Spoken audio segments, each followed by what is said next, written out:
Hello, William and Mary. Thank you for tuning in to our first community conversation of 2021.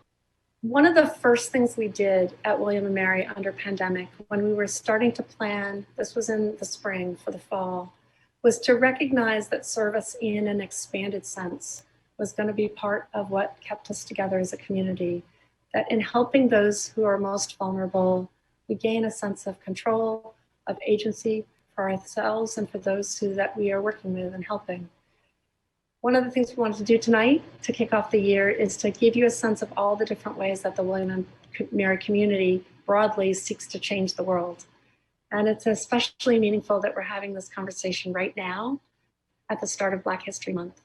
This month, we're going to be celebrating Black history with virtual events and programs hosted by the Lemon Project and across the university. And today we recognize panelists who bring an impressive breadth of service and of contribution to vulnerable communities through their work and their scholarship around the world. They are boldly curious, they're innovators. You can see my background is our entrepreneurship hub in that theme. And their work has had impact in multiple ways that we're going to be talking about this evening. So let me shift and introduce them all and let them wave to say welcome. Hello, everybody. I'm going to introduce Dr. Melissa Moore, class of 1984, who is the Chief Scientific Officer of Platform Research at Moderna. Welcome, Dr. Moore. Next is Ms. Kara Simpson, who will gain her MBA in this year, right? Spring of 21, who is the co-founder of Crimdell Small Business Network. And it's the entrepreneurship hub, and my background is in your honor, Kara. Welcome. Ms. Ghana Smith, who's also getting her MBA this spring, is a financial systems analyst at William & Mary. Dr. Stephen Tang, class of 82, is president and chief executive officer at OraSure Technologies Incorporated. And Dr. Kelly Jobko, director of the International Justice Lab at the Global Research Institute, leads our research into international social justice initiatives and comparative justice. So welcome to all of you. Thank you for joining us. Thank you. Thank you. All right, we've got 3 buckets of questions, and I'm going to start out with a question that's about leading change and how you got into that work, because in different ways, all of you have done that quite extraordinarily. Maybe with Steve and Melissa, if you'll kick us off, could you talk a little bit about what drew you to William & Mary and the pathway from here into the kind of change leadership that you're involved in today? Steve, you want to kick us off? Sure. Thank you, Catherine. It's wonderful to be here. As corny as it sounds, I was smitten with the alma mater of the nation moniker for William & Mary. Even though I came from a science and technology heavy family, to walk on the same grounds as Tyler, Jefferson, and Monroe, that meant a lot to me, especially since I grew up in this little tiny state called Delaware.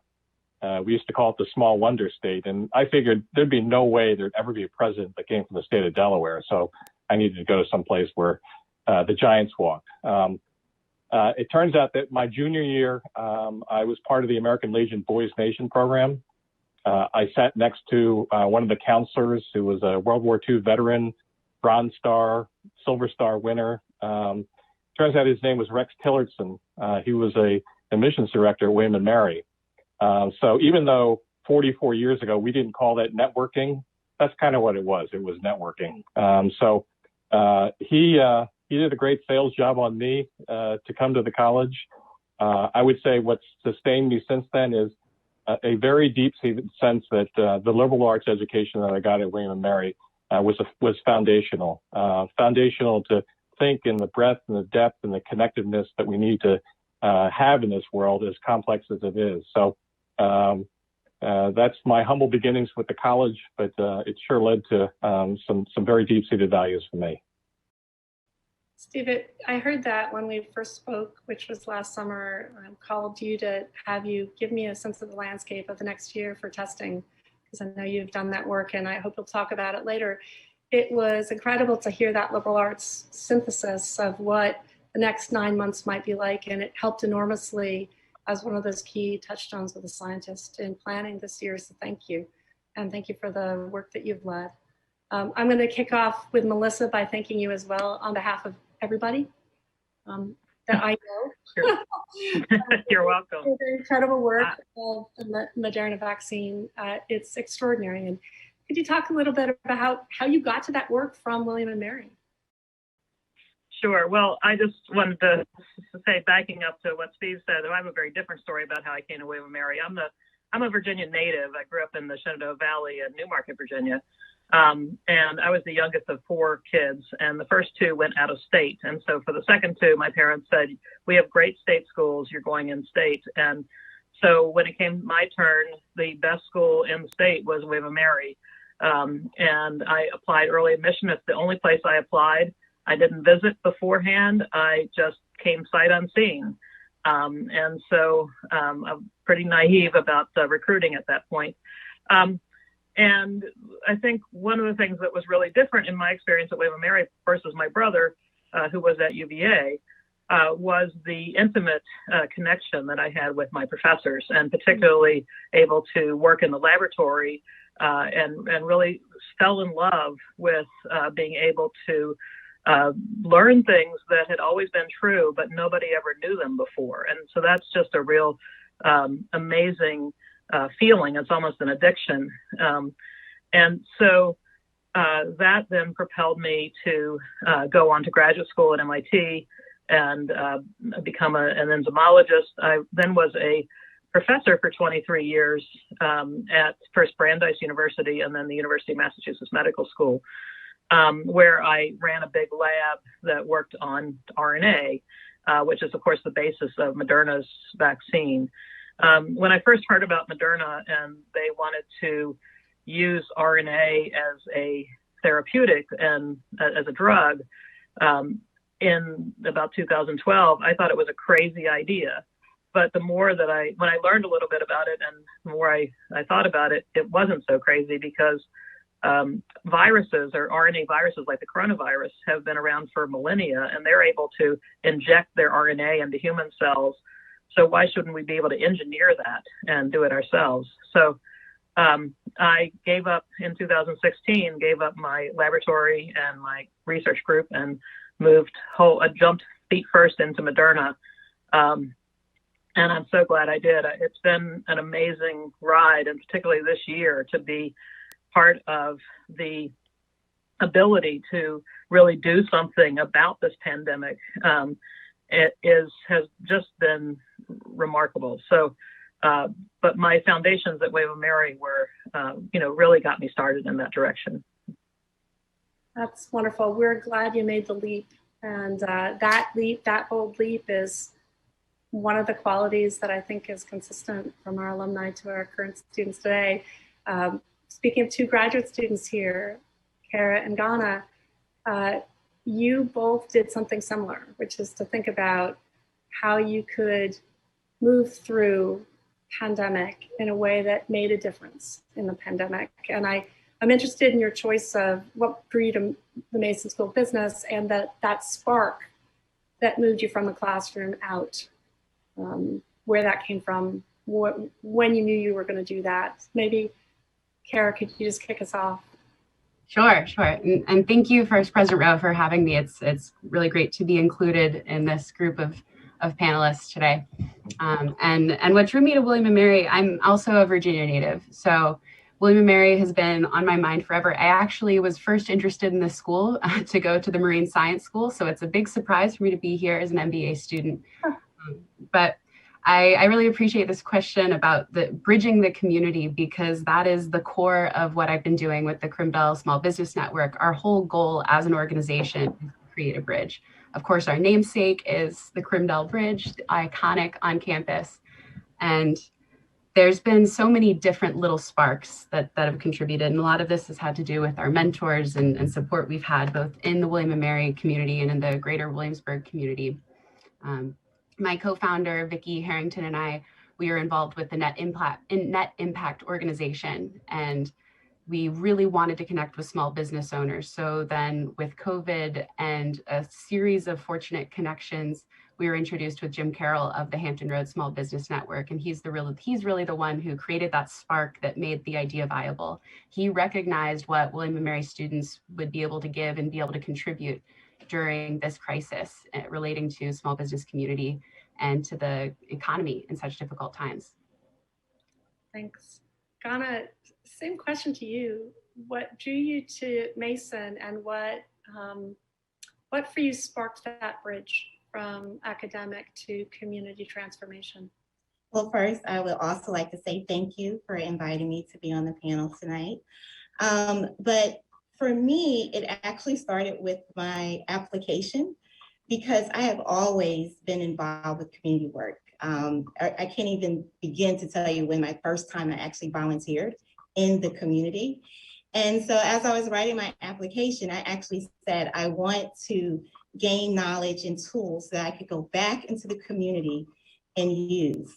And so as I sat in my accounting classes and finance and marketing, I'm always like, oh, a grassroots community would really love to learn more about marketing and learn more about finance and learn more about accounting. So as I was learning, I was like, I really have to go back. So during the learning process at William & Mary, I just stayed with community work, because I would take those little nuggets and run right back to an organization and say, hey, guess what I just learned? And so applying it real time is what I really appreciate about the MBA program, is that it is knowledge that we gain and can just turn right around and use it. I hope to talk a little bit about the Barrett Peak Heritage Foundation's restoration project and draw those connections for us more as we keep talking. Thanks. Kelly, I met you, I think it was almost a year and a half ago now, is that right? And you were with your lab.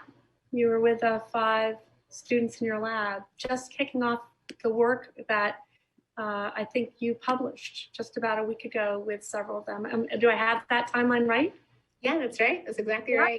So will you talk a little bit about your work at GRI and what drew you here, and the connection that led you out into publication of this amazing work that is advisory to the Biden administration in the first 100 days?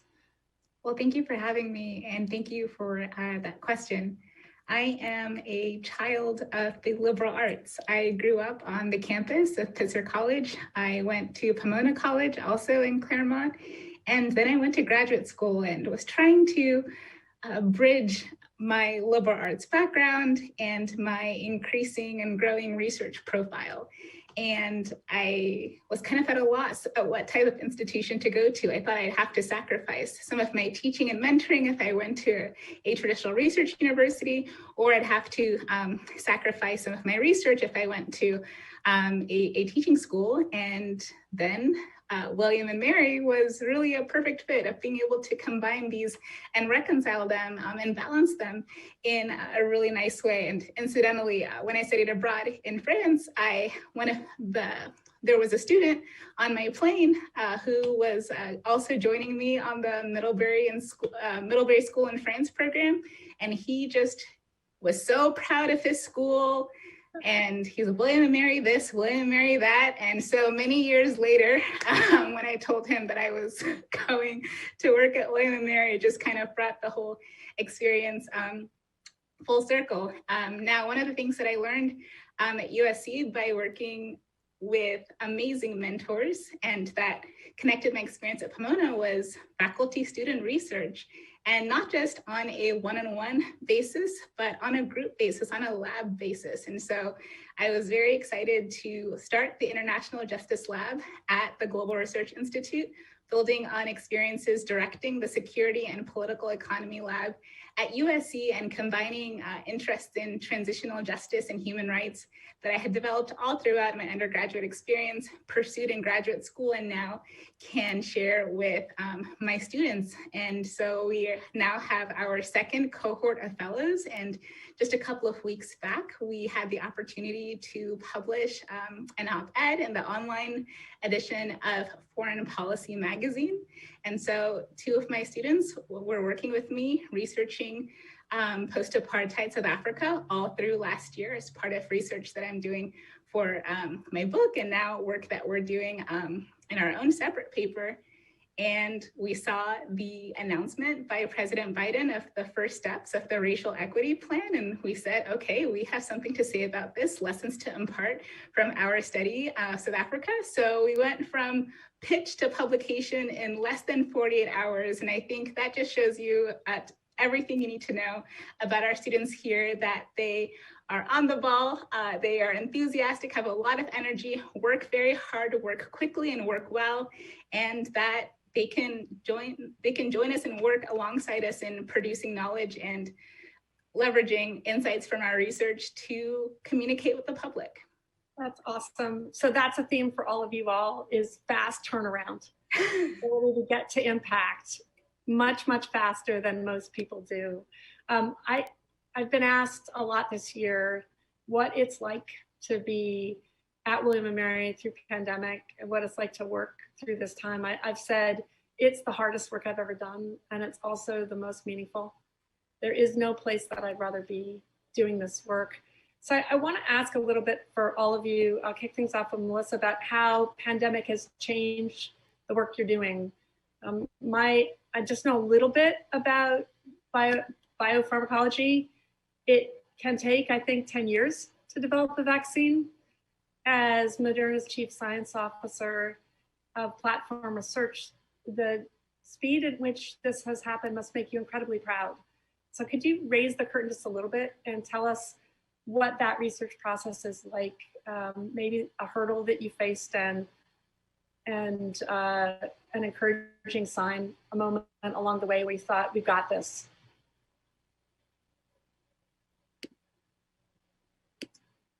You're muted. It's all right. It's usually me who does that. Yeah, sorry. Okay. One of the things that there's been so much focus on the fact that we did this in less than a year. And it just seems like we came out of nowhere because plenty of people have heard of Pfizer, but nobody's heard of Moderna. But we've actually been around for 10 years, and we had been developing the technology for a decade. And this was not our first vaccine out of the gate. We actually have other vaccines that we've put into the clinic, particularly for cytomegalovirus virus, which causes quite a few birth defects every year. So the technology is really based on your own body's ability to make proteins. And so the instructions that your cells use to make proteins are messenger RNAs. And messenger RNAs are a temporary copy of genetic instructions that are encoded permanently in the DNA. And so what we figured out how to do was to synthesize, or in the laboratory or now in factories, messenger RNAs, and then package them in a way that they could get taken up by cells. And so therefore, we're programming your own cells to make proteins. And this technology can be used for a lot of different things. So we're not just a vaccine company. We can make many, many different proteins. But basically what we're doing is enabling your body to make its own medicines. And so we have spent 10 years, there were a lot of hurdles that we had to overcome along the way, but it just so happened that there was a confluence of events that came together where we happened to be in the right place at the right time and have everything ready to go, so that we could really show that what the technology can do. And so one of the things that is emerging, and it's not just mRNA, but there's a whole new class of medicines that are coming based on what I'll call informational drugs. So based on nucleic acids, either DNA or RNA, that the development pace is much more rapid than in previous times. But to answer your question, and I'll stop quickly after I answer this, the reason that it usually takes so long to develop a vaccine is because you have to, there are stages. And so there's normally preclinical research to make sure that it works in animals. And then you do the clinical trials, phase 1, phase 2, phase 3. And then only then, after you get it approved, do you start manufacturing. We did all of those things, but instead of doing them in sequence, we did them in parallel, where they were offset. And so we made the vaccine before we had completed all the animal testing, but we completed the animal testing before it actually went into humans. And then we staggered the different phase trials. Yep. And then we started manufacturing the vaccine actually in October before it had even been approved. And so that's what we did. We just did everything in parallel to just move it along as quickly as we possibly could. And it sounds like the way this vaccine is anchored in years of prior research is what yes, absolutely manufacture. And the other thing that I just want to make it clear, because some people have suggested that because we did it so fast that we were skipping steps. We did not skip any steps. We just did them in a very efficient way and much more at risk, because we were manufacturing all this stuff at risk. We didn't before we even know it worked. Yeah. We had great confidence that it would work because of our previous experience, but we felt that it was our duty to get this to the public as quickly as we possibly could. Yeah. That's we're grateful for that risk taking. Thank you for that. Steve, Yeah. when I talked about COVID-19 testing, you were in the process of developing a rapid in-home test, I think. And I heard similar things, that you were basing that on work that you'd done, deep science that you already had your hands around in an effective way. Am I reading that correctly?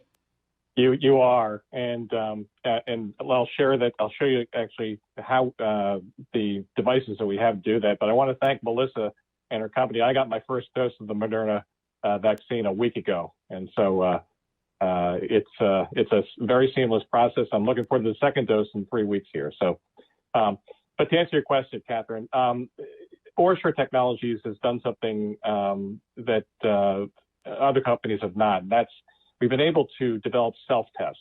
And so this little device here is an HIV self-test. We sell more of these to governments in low and middle income countries around the world, primarily sub-Saharan Africa. And the reason we do that is because these countries do not have lab infrastructures, so you just can't go to a lab and get a test. That plus the social stigma associated with HIV is a huge part of why people do not get tested. So if you can test yourself in the privacy of your home, and if you are HIV positive, get yourself into treatment quickly, this is how the disease is being conquered. So we took those same principles and based it on this product, which is the only prescription-free diagnostic you can buy in the U.S. that's FDA approved today. That's our HIV in-home test, and began working on an antigen test for COVID-19. Mm-hmm. And we're still on track to submit that for an emergency use authorization by the end of March this year. So what will that enable? It'll enable anybody anywhere to test themselves and determine whether they're infectious, which we think will be a game changer. Even with the rise of the vaccine, it's going to be very important, particularly with the variants of the vaccine that have been discovered, to do that in home. And then the other thing that we've done is, those of you that might be familiar with 23andMe and genomic testing, if you are, then you've used our product, which simply is a spit in the tube sort of proposition, right? And that product is now being used to test campuses. We sell to a customer that tests 25,000 people for the State University of New York campuses routinely for COVID-19. So that plus an oral fluid antibody test, which we think will be key to help look at surveillance and seroprevalence. So people that have taken the Moderna or the Pfizer vaccine, making sure that they're expressing antibodies over time. That's the way we get to what's called herd immunity, which means that we can all go back to not wearing masks, getting close to people, hugging people. I think that's what most of us want to see happen very soon. So at the end of the day, what we do is really enable better access to healthcare diagnostics. I think part of the issue we have right now in this country is that there's such inequality in the way that healthcare is provided in communities. So many disadvantaged communities can't get the healthcare they need. So the more we can provide them testing in the privacy of their own home, the healthier they'll be. So that's how we've kind of pivoted from what we do well in HIV tests and genomic test kits for with saliva into the COVID-19 arena. The theme that I'm hearing run through the work in this group has to do with the way pandemic has caused us to accelerate the impact of knowledge we already have. Many things That's right. we are moved to take a risk or to lean into really hard. We knew they were true, but the opportunity and what's called for is to accelerate the impact. Kelly, I'm thinking very much about your work on comparative reparations and national justice initiatives. And I'm wondering about what you think might be if there's one thing that's accelerated in the work that you and the research you and your students have done, what would that be? Can you pull that thread through too?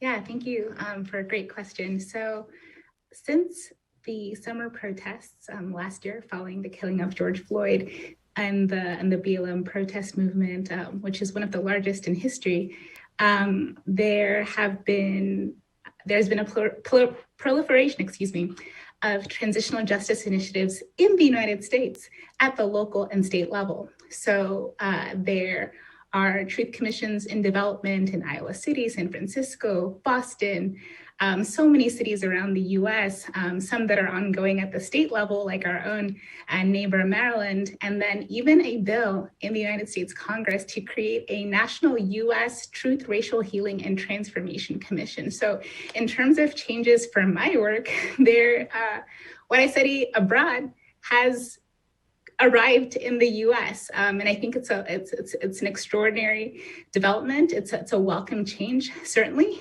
But it also means that my students and I have had to, pivot a little bit to seek to comprehend what is happening in our own backyard so that we're able to leverage our expertise and help shape the public's and policymakers' understanding of what's happening based off of experiences in other countries. So one of the projects we're working on in the International Justice Lab actually is one on making the argument that transitional justice, so whether that's truth commissions, reparations programs, judicial accountability, legal reforms, et cetera, is to essentially say that you don't need to be in a conventional political transition to benefit from these tools. And certainly that's the case here, that we need truth, justice, reparations, and institutional reforms, even though we are a mature democracy. That's the first thing.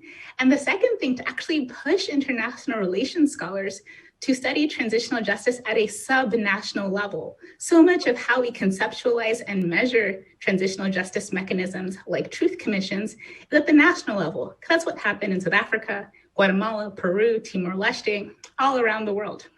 But here we are seeing initiatives at the city and state level. So how can we understand this development? How can these localized mechanisms be designed to succeed in ways that borrow from international experience, but that are really tailored to the locale, and ditto at the state level and at the federal level? So that's been really exciting for us. Our sleeves are rolled up, and it's been my privilege over the past couple of years to consult folks working on different projects. So I participated in the launch of the Maryland Lynching Truth and Reconciliation Commission back in fall of 2019. So at the same time, we're launching IJL.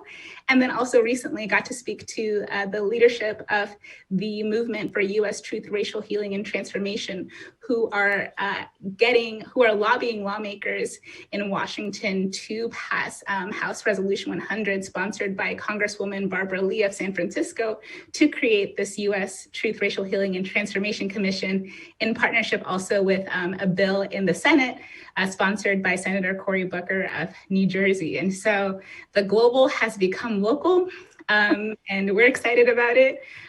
We might sleep a little bit less in 2021 than we might have thought, but we really get to contribute to the greater good and to go beyond the ivory tower, which is really important for me, and I think just really exciting for students. Well, that's the perfect cue for Kara and Ghana too, that I imagine sleeping less. Kara, you're working with one of the most critical issues that we've seen under pandemic, which is the incredible precariousness of small businesses. We've seen that in Williamsburg and this region. We've seen it nationally. I'm interested in where you see in each of these stories something accelerating towards a positive. What are the strategies that the businesses are using to navigate pandemic, and what are they going to continue to use? What's the thing that will propel them forward out of this? Right. Well, I think, of course, recognizing that the biggest issues that most small business owners are facing are access to capital.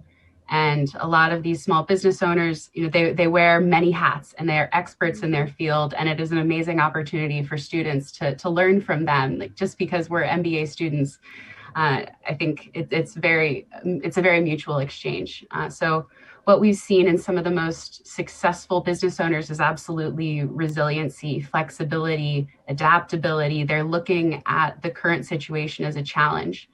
Tools that we've gotten the opportunity to work with business owners on, I think some of the most valuable have been financial tools. So especially looking at cash flow. I think in sort of the business as usual, a successful business owner doesn't have to project out the next year, 2 years, and that things just go along in this normal way. But now we're seeing this major disruptor, and all of a sudden, business owners have to make these really crucial decisions on how to operate. Thinking strategically, should they invest in this? Should they not? So working with business owners in this way, again, has been really, really educational for us. So looking at strategy broadly, looking at alternative and additional ways to source out revenue, and recognizing that this change is it's not going to end soon, that we're going to have to keep adapting, and things have fundamentally shifted. So I think this is an opportunity. It's not an academic exercise. This is real life. Yeah, I'm very similar to Kelly. It's not an academic exercise anymore. It's real life. Well, so Ghana, you've been at that place where the academic and the real life, the lived life, actually converges in your cemetery restoration work. I have a big picture question for you about that, which is, it does seem to me that in this last year, we've seen public history work really accelerate. And I wonder what you think the disruptors or the accelerators are that are motivating that really energized turn to public history. And local, also the same thing as Kelly, local public history. Yeah. Yes. So I think one of the things, of course, during the pandemic, we had, as Kelly mentioned, these horrific incidents happen. And it caused people to not just want to march, but actually to do something. And so what was happening, of course, my mother would love to march, but she is in a generation that it's not so safe to be outside and amongst people. So what I really saw was like this passing of the torch to a younger generation that could be out, that felt safe outside, that wasn't part of that risky, healthy population. And so we're seeing this new group come about. And so it goes back to that word that comes from the country of Ghana, Sankofa, that we have to look back before we move forward.